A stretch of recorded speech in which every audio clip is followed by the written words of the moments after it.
ሰላም ሰላም ብሉ ፋሚሊ እንዴት ናችሁ? አማን ነው ወይ? ዛሬ ለእኔ በጣም ስፔሻል ቀን ነው። የቼላን ጨዋታ የምናይበት ዛሬ ክለብ ወርልድ ካፕ ቼልሲ የመጀመሪያውን ጨዋታ ያደርጋል እና ያ ጨዋታ ላይ ለመሄድ እንግዲህ ጉዞ ጀምሬያለሁ። አሁን ከቀኑ ወደ 7 ሰዓት አካባቢ ነው። እንግዲህ ወደ ስቴዲየም የታመረውን ባስ እየጠበቅኩ ነው። እንግዲህ እንደዚህ ነው። ዛሬ ማሊያችንን ሽብርቅ ብለናል። ዩቲዩብ ይመቻችሁ። ዛሬ ዩቲዩብ ጀምሬያለሁ በአዲስ መልክ። እንግዲህ ሰብስክራይብ እንደምታደርጉ ተስፋ አደርጋለሁ።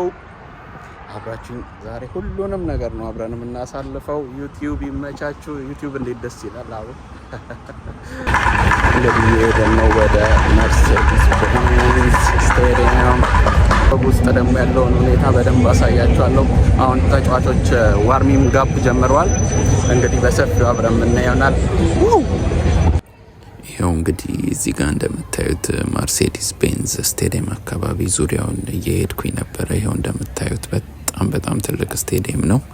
በቀጣይም የዓለም ዋንጫን ያስተናግዳል። በ2026 የሚኖረውን የዓለም ዋንጫ ያስተናግዳል እና በጣም ደስ ይል ነበር። የቼልሲ ደጋፊዎች በጣም ማአት አይቻለው። አሜሪካ ውስጥ የሁሉ የቼልሲ ደጋፊ ይኖራል ብዬ አልጠበቅኩም ነበረ። በጣም ደስ የሚል ድባብ ነበረ ከስቴዲየሙ ውጪ። ከዛ ደግሞ ከገባው በኋላ ያለውን ተከታተሉኝ። ቼላ ደጋፊ የለውም የምትል በሙሉ እያንዳንዱ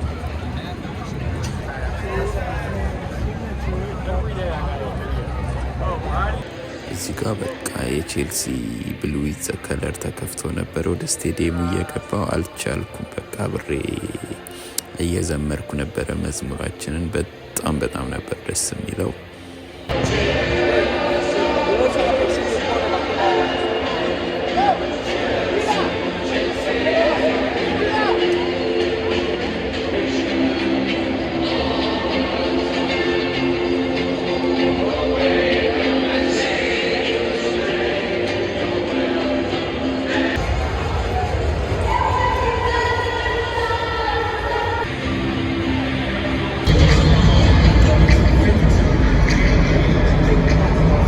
እዚህ ጋር በቃ አጠይቁኝ።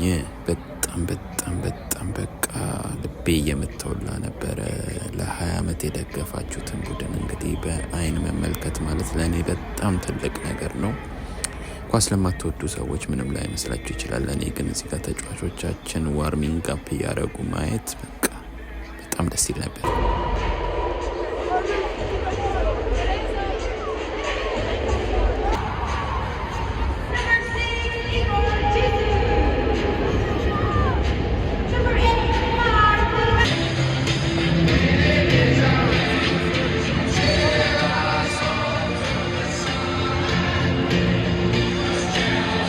ከዋርማፕ በኋላ ተጫዋቾቻችን ገብተው ለብሰው እስኪወጡ ደግሞ በዲጄ እየቀወጥ ነው ነበር።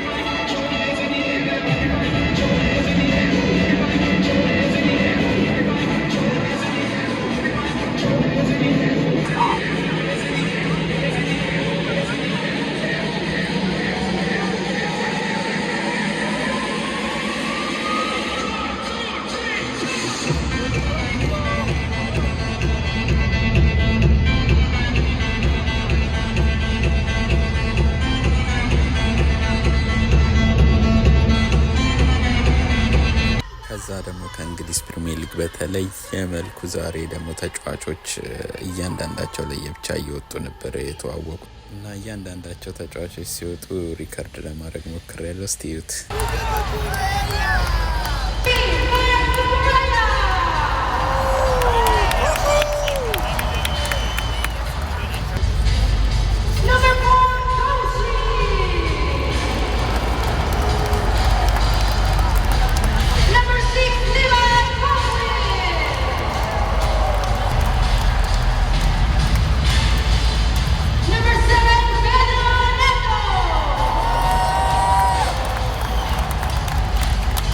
Number 10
በስማም በቃ ቭሎግ ማድረግና ኳስ ማየት በጣም ከባድ እንደሆነ ነው የተረዳሁት። ይሄ የመጀመሪያው ጎል ከገባ ከቀወጥኩት በኋላ በቃ ረሳዋችሁ። ብዙም አልቀረጽኩም። ይሄ የእረፍት ሰዓት ላይ ነው።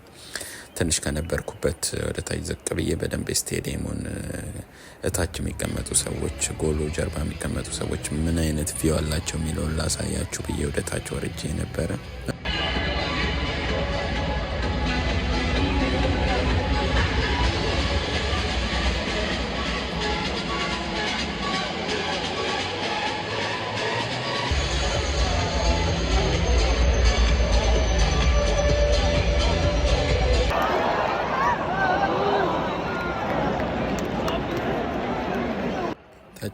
ተጫዋቾቹ ስል ቦስን እርስት አድርጌው አያችሁት። ኤንዞ ማሬስካ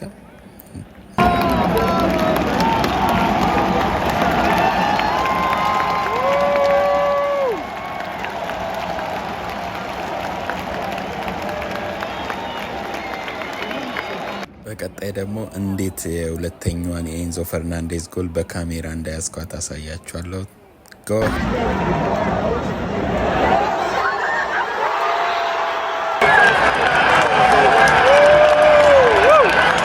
በመጨረሻም ጨዋታው ተጠናቀቀ። 2-0 አሸንፈናል። በጣም ደስ ብሎ